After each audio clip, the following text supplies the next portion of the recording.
Hi guys, it's Alex and I'm very excited to teach you more about the detoxification process.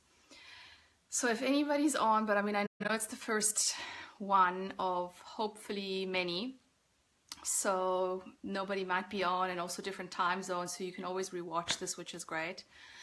I first wanted to talk about detoxification because that is what we are essentially doing, whether we're detoxing or fasting, we're still detoxing the body. And the first thing to understand is that detoxification doesn't happen on its own, because a lot of people will come and tell me, or they might tell you, look, your body has its own detoxification system and I don't need to detox, it will just happen naturally. And I always say, unless you've grown up unvaccinated with parents that were pristine in their health, and unless you've been grown on organic fruit and vegetables and minimal pollution, and then that's where people go like, oh, okay, I get it. So the reality is we are all toxic, more than we realize.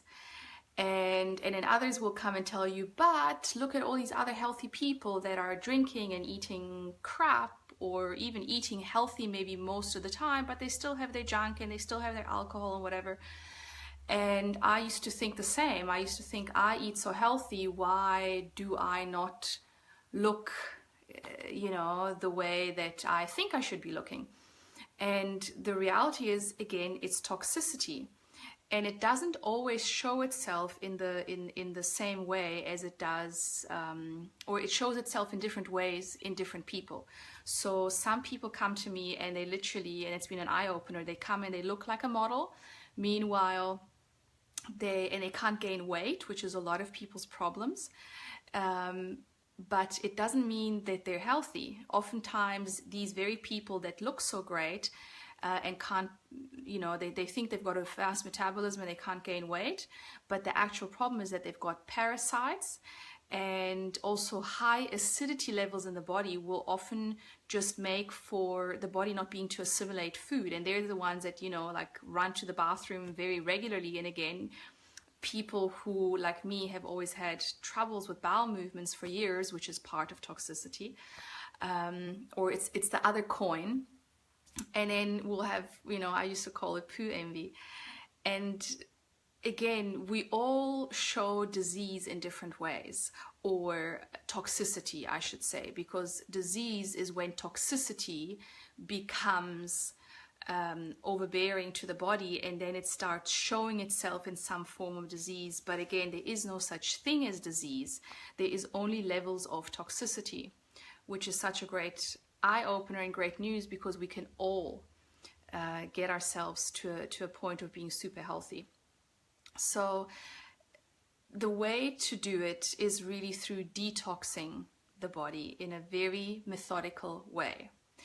And I'm learning so much with all my clients that I'm currently helping, because I can see, some people want to they learn all about it and then they go, okay, right, I got it. It's fruit and raw foods and then I'll be healthy.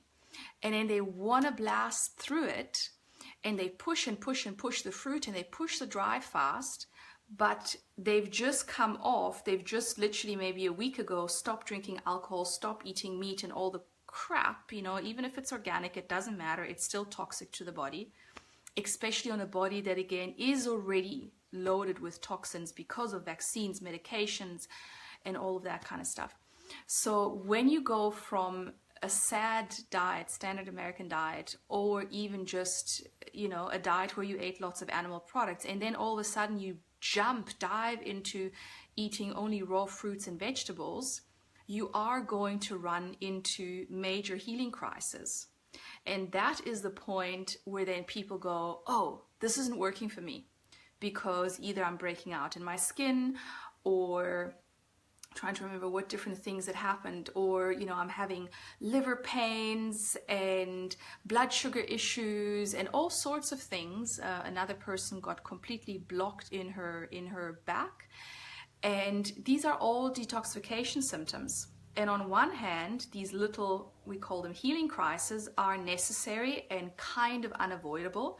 You're not going through just breeze through detoxing your body on a deep cellular level and just not have any symptoms. You will have some symptoms, and sometimes they get worse, and then sometimes they get better. And then you think, oh, I've reached, a point of kind of feeling well. And then you will fall back into another cycle of healing crisis. So it's very important to simply be aware of the fact that you will have healing crisis and to not freak out. At the same time, it is also important to not just blast ahead, because once again, if you're only starting now and you haven't been living a very clean vegan, and vegan is not necessarily clean or healthy by any means, because there is so much vegan junk food out there, and most vegans eat a lot of grains and they still eat a lot of fats that they shouldn't be having. So vegan doesn't mean healthy.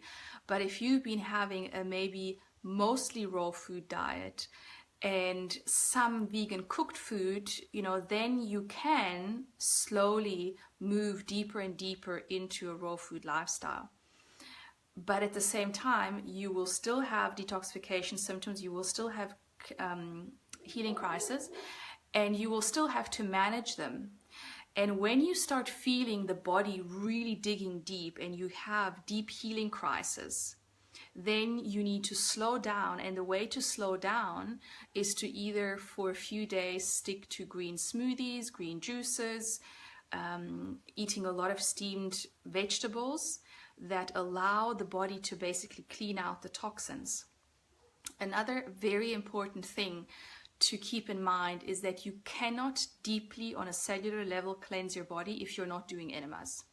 So like I always tell my clients, if you don't want to do enemas, and some of them, we talk and then we get to the enema point and they go like, okay, this is where I draw the line. And then I say, well, if you don't want to do enemas on a daily basis, and sometimes it means twice or thrice daily, because if you have a lot of backed up toxicity, then doing enemas is the only way that you're going to be able to relieve yourself of this toxicity, and you're going to feel so much better. So, for example, in this group that I'm currently leading, there's the one guy, they've been waiting for the enema kits, and finally it arrived, and obviously everybody has been afraid of them and anxious and whatever, and then he sent a message through saying, I just did my enema, I feel so good, all my cravings are gone, I don't crave coffee anymore. And that is because we have old shit stored in our colon, all of us, and I don't care how pretty or beautiful or pristine you look on the outside. And that's why it's kind of radically changed my view on beauty, and on what we consider perfection. Because I always think, well, unless you've done enemas or colonics or deep cleansing, you've got a lot of toxic shit stuck in your colon. And you know how we often say, oh, that person's full of shit? It's literal. Because unless we clean our colon out, we've got old stuff literally festering in our colon, and especially when we eat dairy, when we eat meat, even though I never ate a lot of it, I did. And there was stuff that you don't even want to know about that came out of my colon. And most of us have parasites, which also everybody goes like, oh, but I haven't traveled to, strange countries, or I eat very clean or whatever. It doesn't matter. Because the parasites, they form. In fact, parasites are your friend in a sense. If you have parasites, thank them, because they are there to help you clean up the mess. And it's a little bit like if you put organic waste matter, when you recycle, when you put that stuff in a bucket, you put it in clean, like I always tell my kids, look, we're putting stuff in clean. What happens after it starts fermenting and, decomposing? You get worms. But these worms weren't there before. I didn't put them in there. Where do they come?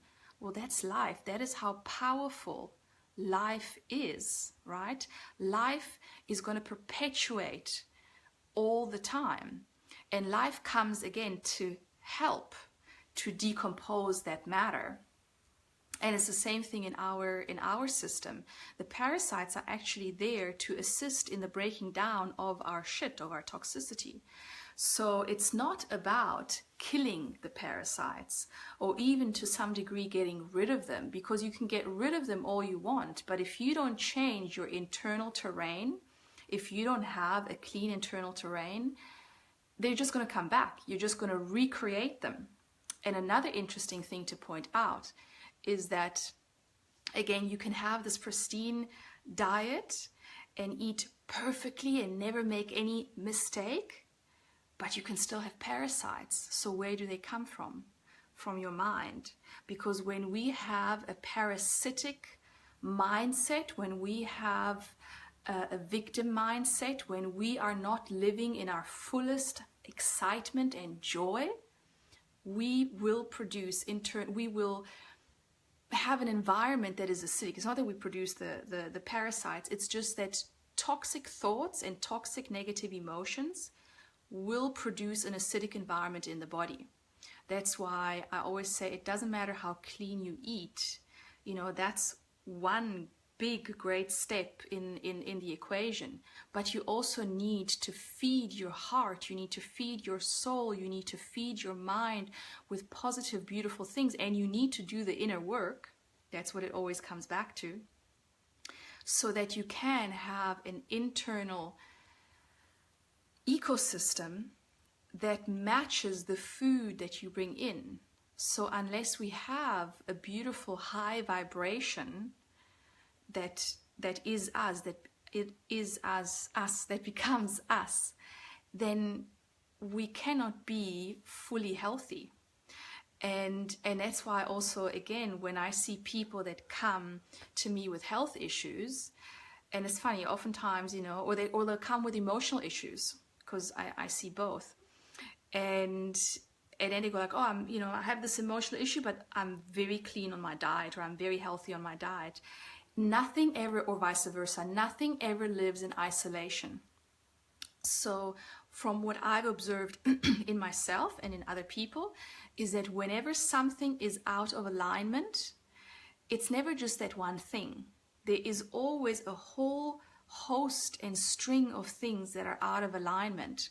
And unless we work on all of them, we are not going to become sovereign, empowered people living our full truth, our full and highest joy. And that is kind of where, for me, it really all comes together, because ultimately, what are we here to do if not to live our highest, fullest joy? That's what we all want.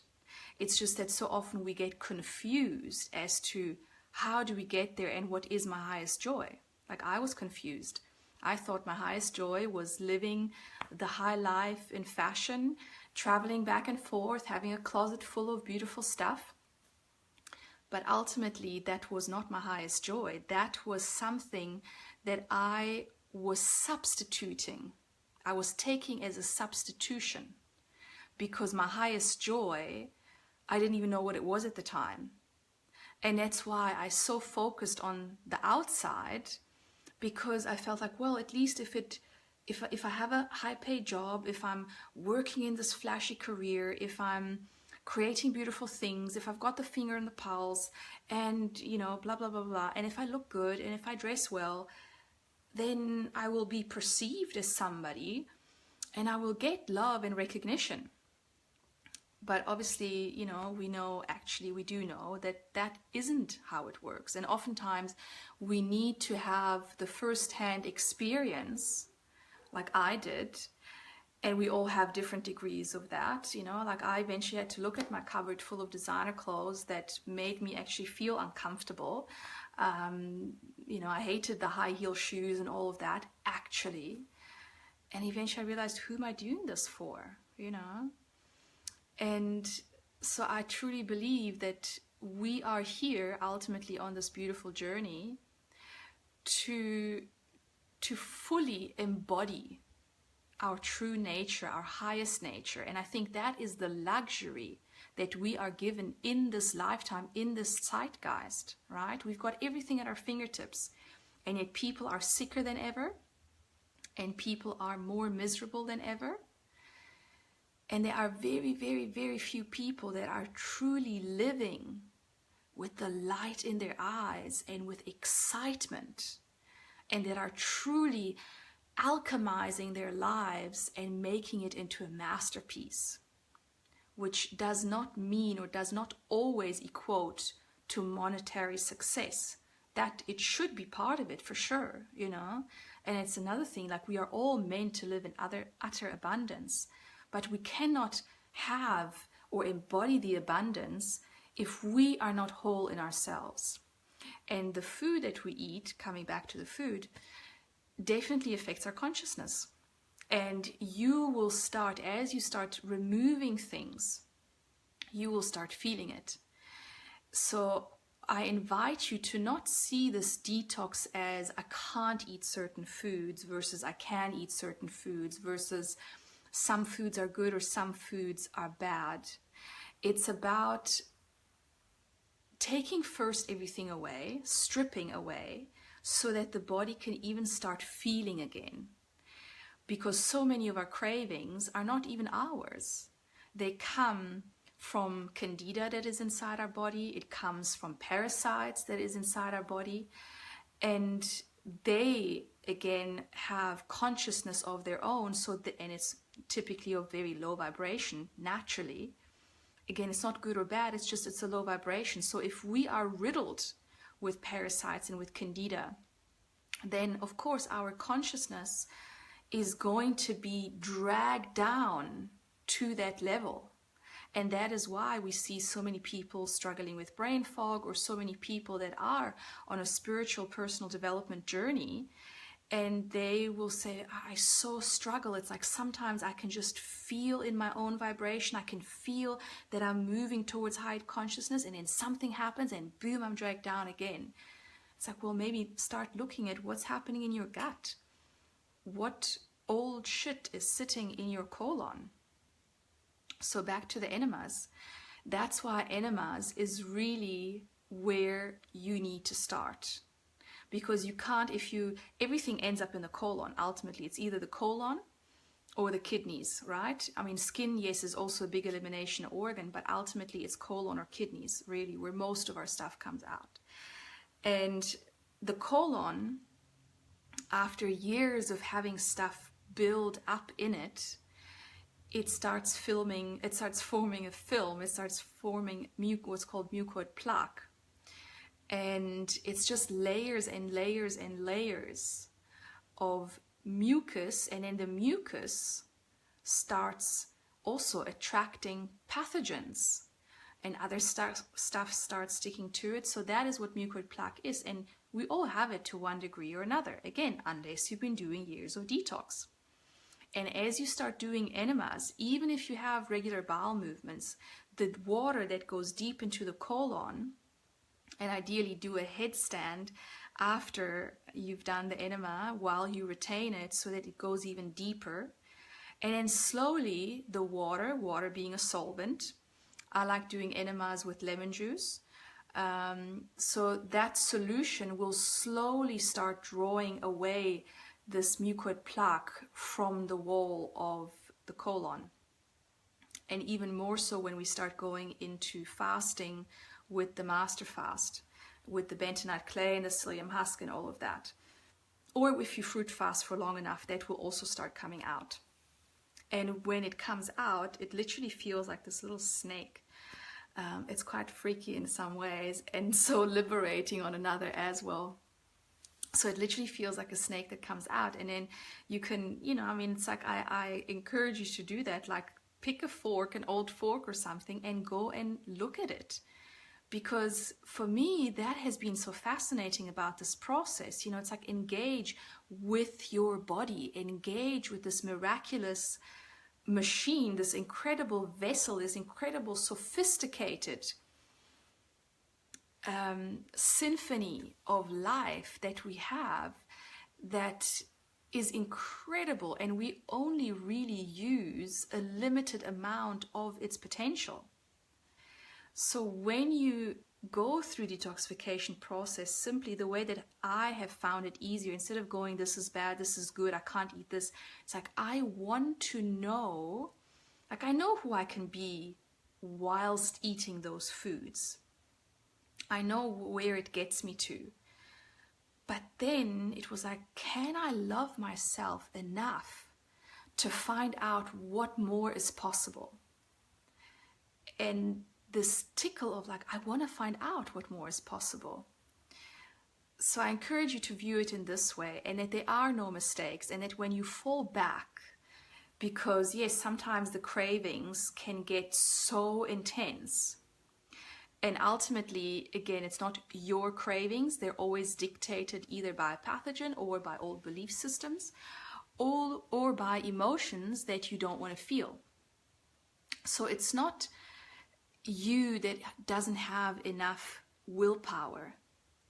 And I always like to say this process doesn't require willpower. In fact, I encourage you to not use willpower. Maybe it needs some willpower to get started, but just to make the first step, because willpower is, again, it's a self-imposition. It's a trying to hold on. It's not, willpower doesn't really come from deep love. Deep love simply breeds understanding. It breeds awareness, and through awareness, change happens naturally. So when you get a craving, instead of maybe saying, you see, I'm, so addicted to this, or I can't do without that, feel into where is that craving coming for, and maybe tell yourself, okay, you can have, like typically for me, it's been, kind of like my own silly things like buckwheat noodles or whatever.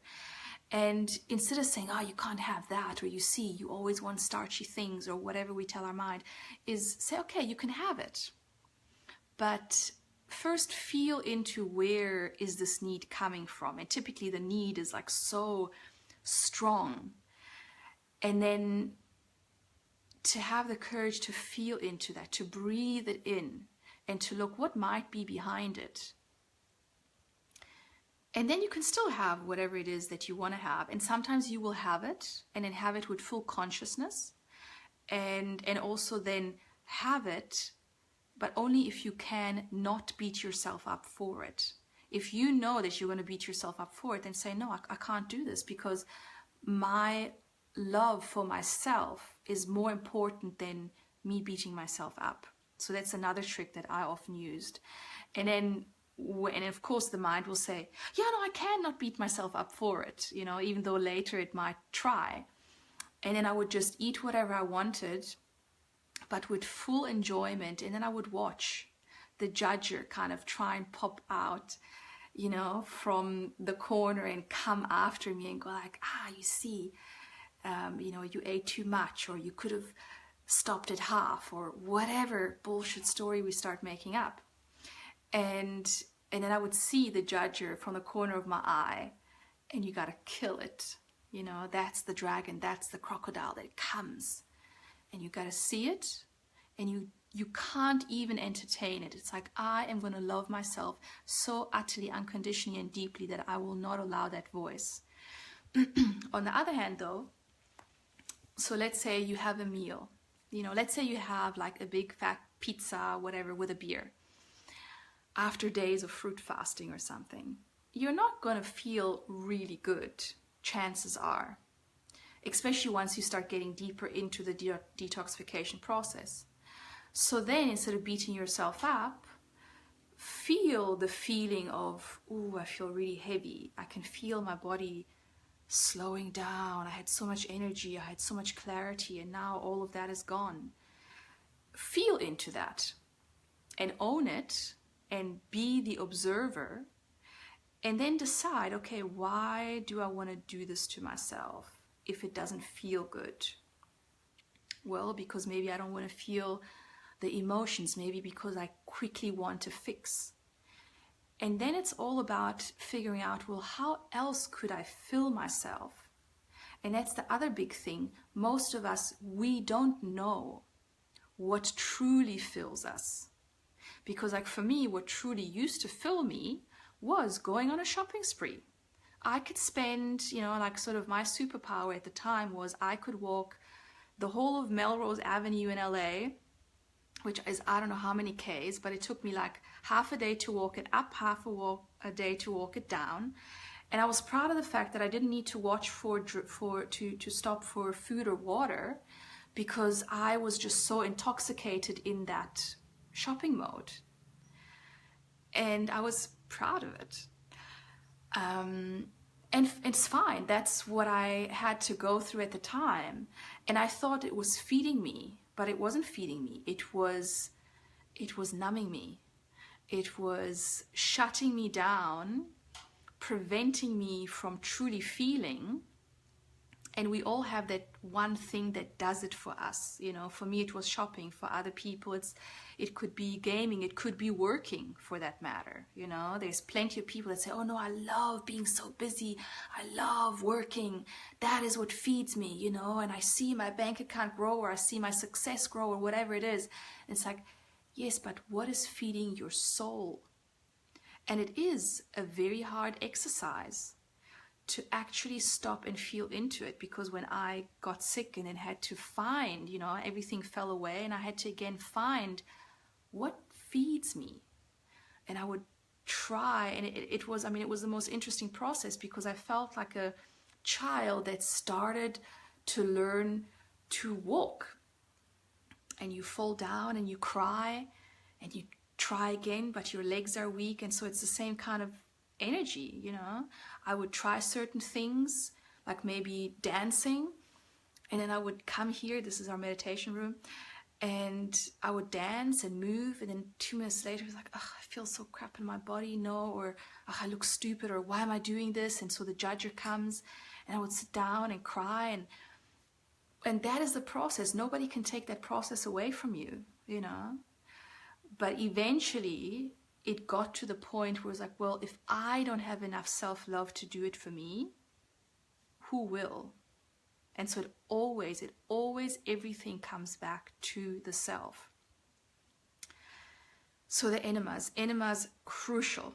Make friends with them, and not only to clean out, but also oftentimes during the detoxification process, we can get caught in very negative thought patterns. And we can feel, you know, sadness, anger, whatever it is, and just blocked. And I always say, well, go do an enema, you know. And the minute that you do an enema, you will start feeling better, your mood will lift, everything will shift, and you can kind of think straight again. Another important thing to do when you fast or when you detox and fast, is to find a good morning practice.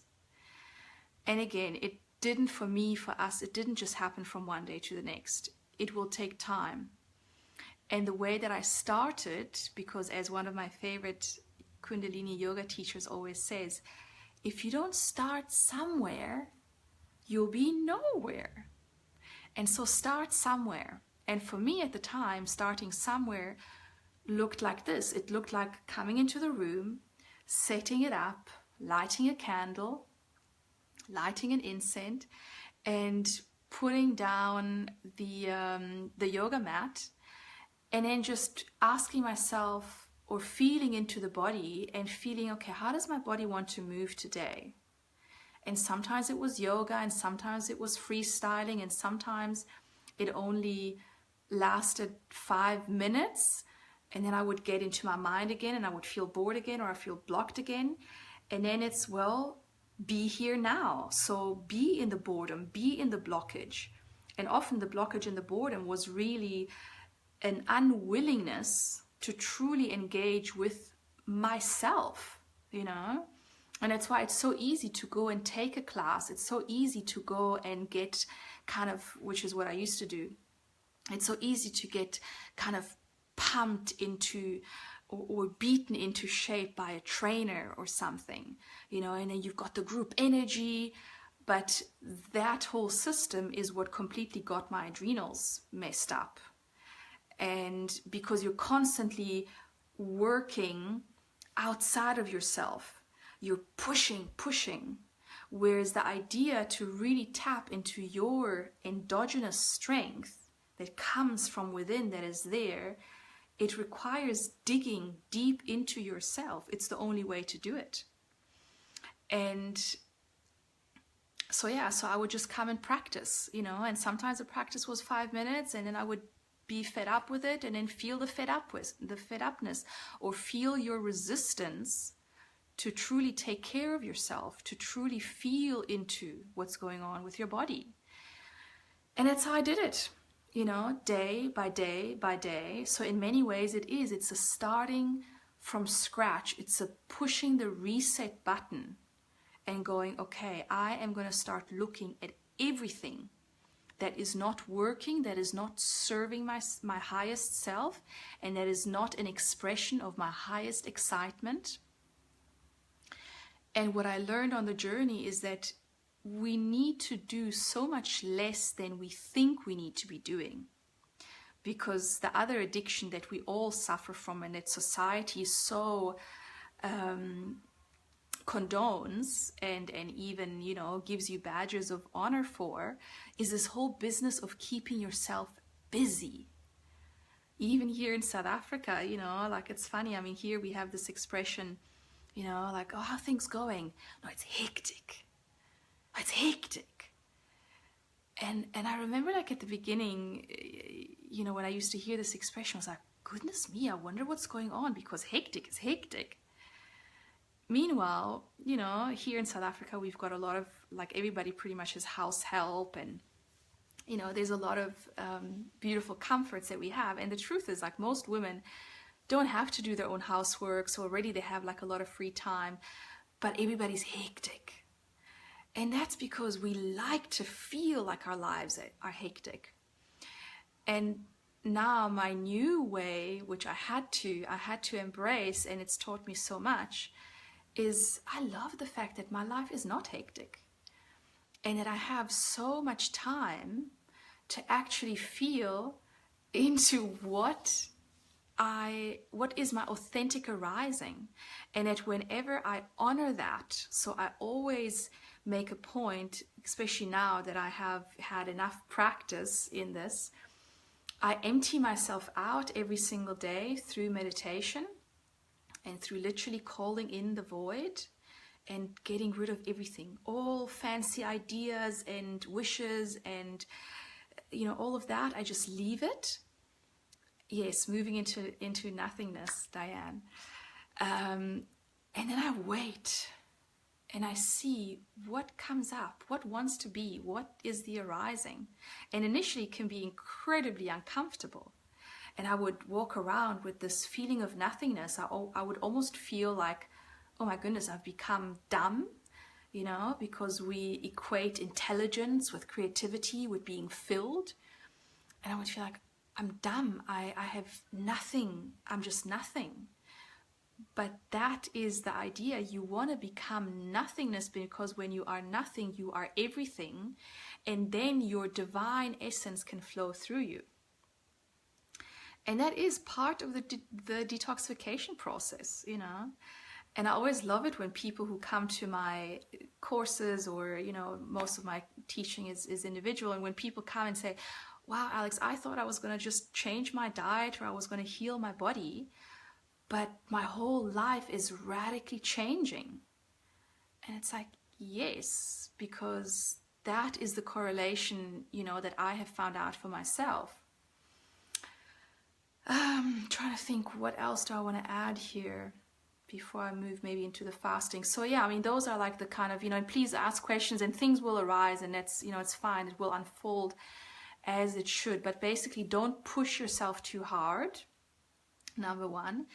And when you start doing a lot of fruit, please be aware, because I'm also still experiencing that. When you start doing lots and lots of fruit, issues will arise. And then it's not the fault of the fruit, because fruit brings up all your weakness, okay? Where is fat? And that's why fat, keto and paleo, that's why it works so well on the outside. Fat suppresses symptoms by encapsulating toxins. And so typically when people are, especially when they're toxic, they start eating fat, and everything seems to kind of go away and they feel better. But that's because fat creates a buffer. And fat, on the other hand, is also a stimulant, just as protein is. So you'll naturally start feeling more energetic and better. And that is why when we're detoxing, when we start getting cravings, typically it is, like we'll want to eat like a whole apple, or at least that's what I experience. Or we'll want to have, I don't know, a piece of fish, or we want a piece of cheese or eggs or something. And that's the protein stimulation that our nervous system is looking for, because it's used to that. So there's a conditioning there, and there's a need, because the nervous system, is raw and unhealed in most of us because of the overstimulation that we get exposed to everywhere. Coffee is like one of the big ones. And there again, it's fine. Don't give up everything at once, but start cultivating the awareness that what you're doing by drinking coffee, even if you have just one, because that's what I did for, quite a few years before I deeply went into the journey. I tried to give up coffee, and I would tell myself, but I have one, and it's organic, and, all the story. And I kept hearing that, well, actually you need to give the coffee up, even if it's just the one, like just see what happens. And I so resisted it. But by giving up that one coffee, so much has shifted.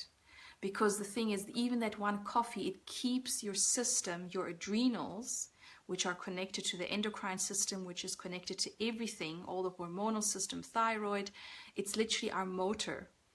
And when the adrenals keep being pushed, adrenals are supposed to really only, kick in for a dramatic, hectic situation, only when truly in need. That's why adrenaline. But most of us are constantly in overdrive, and most of us don't even know what it feels like to be completely centered in ourselves, and what that feels like, and how we start moving from that place. It's a completely different experience. And so even the one coffee, I'm sorry to tell you, will have to go eventually. Like I always tell my clients, even when you're smoking or drinking alcohol, it's simply start feeling into the pain and into the constriction that your habit is causing you. Don't beat yourself up for it, because the point is, it has served a purpose, and you just weren't aware of the damage that it did. So start becoming aware of where it's keeping you. And then be willing, cultivate a willingness to know yourself beyond that. So for me also, eventually was like, okay, I know myself with one coffee, but I wonder if I leave out coffee, like I wonder what happens. I want to know how I will be. Yes, Gary says, oh no, coffee. You know that story. Long time now. It's time. But yes, little by little. And I also think, who cares, if it takes a year to give up that one cup of coffee? It's fine. But do it, work towards that. Keep the consciousness going. Don't zone out, because that is what most people just sort of like, oh, well, it's fine. And everything becomes fine. And the thing is, when we stop sharpening our senses, when we stop cultivating our awareness, so many things start slipping in that are just fine. And that's not how we live a life towards our highest excitement, our highest bliss, which again, I think is what that's what I came here for. I want to experience the highest bliss possible in this lifetime. And then I want to pour it out and encourage others to join the party, right? Because that's fun. So cultivating the awareness of your addictions, your small addictions, and then wanting to experience yourself as more. So I think those are the two things. So let's talk fasting, because those of you that then choose to move into fasting it's hectic, but it's beautiful. And it really puts you into an altered state of consciousness. And for many years, I've been doing sacred plant medicine work for about kind of consistently for 12 years. And I would have never been able to become who I am today without that. Plant medicine has enabled me to let go of so much of my shit, karmic patterns, trauma, addictions, pain, suffering, you know, all the stuff that we all carry. And for years in my work, I kept thinking, how can I assist others without taking them through plant medicine journeys? Because yes, I take people through it, but it's not accessible to everybody. It's also not for everybody. And the reality is, like, I work with a lot of people online. And by engaging with fasting, and especially with dry fasting, because it's something that you can incorporate in your day-to-day life, that is my way of putting people into an altered state of consciousness where everything that is standing in your way between you and your highest becomes utterly apparent, and it can no longer be covered up, and therefore it comes up, and typically people start freaking out and they start saying, you know, this has become apparent. Or like recently I had a woman, you know, who was saying she thought her life was going so well, she was so successful, she does a lot of charity work and you know, various degrees, etc., etc.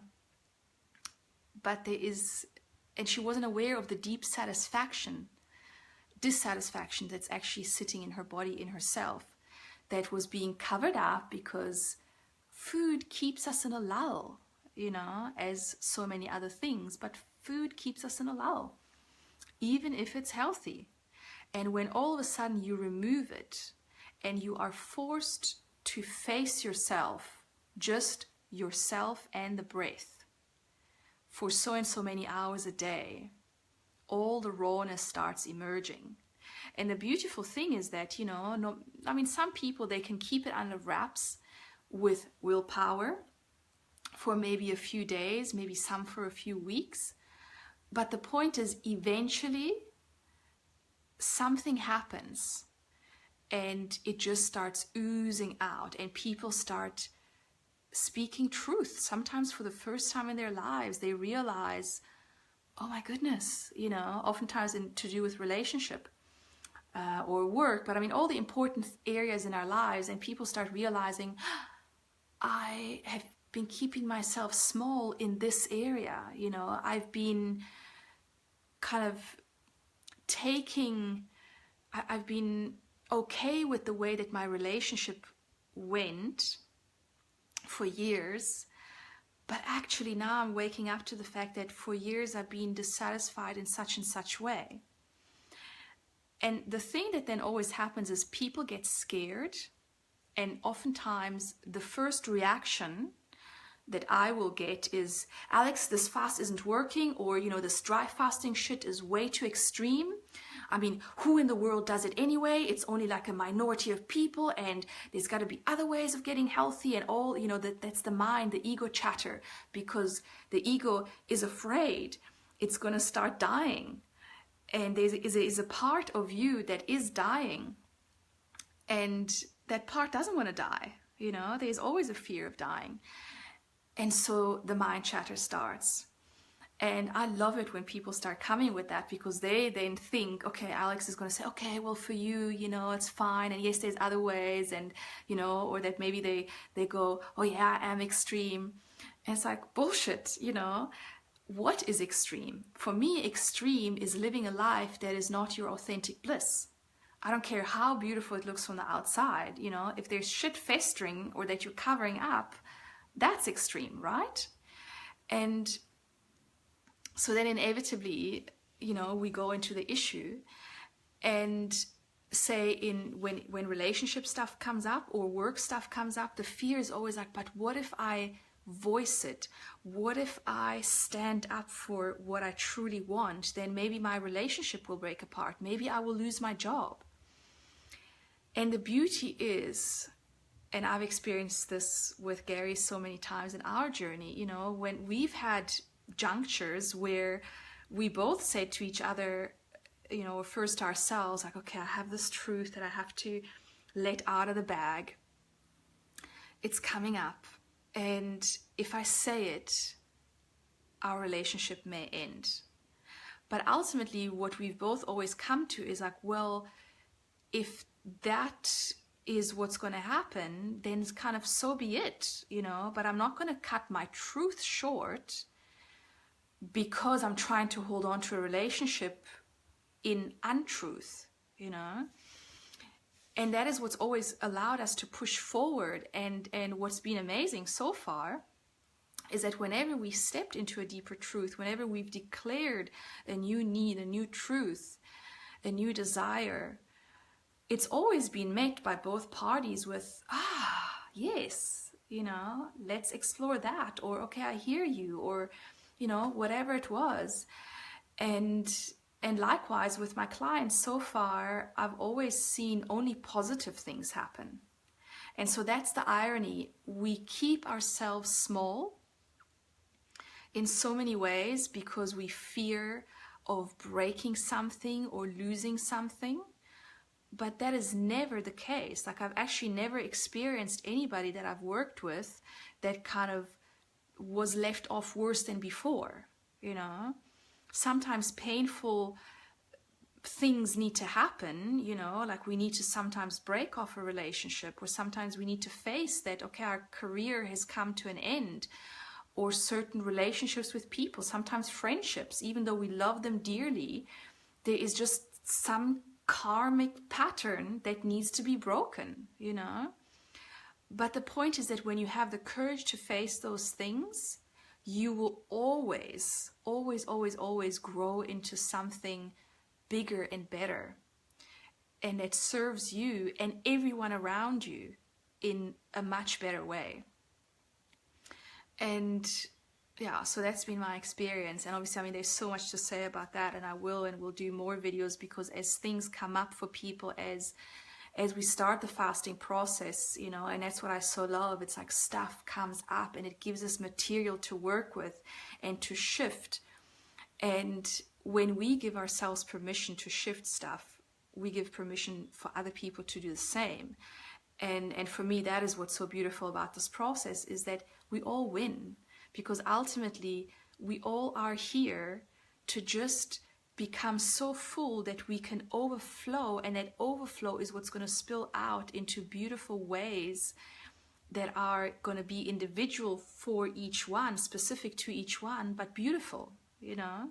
So I'm always excited to see like what happens when so-and-so gets empowered, and when so-and-so and so-and-so, what happens when we get all empowered and we just live from our fullest joy.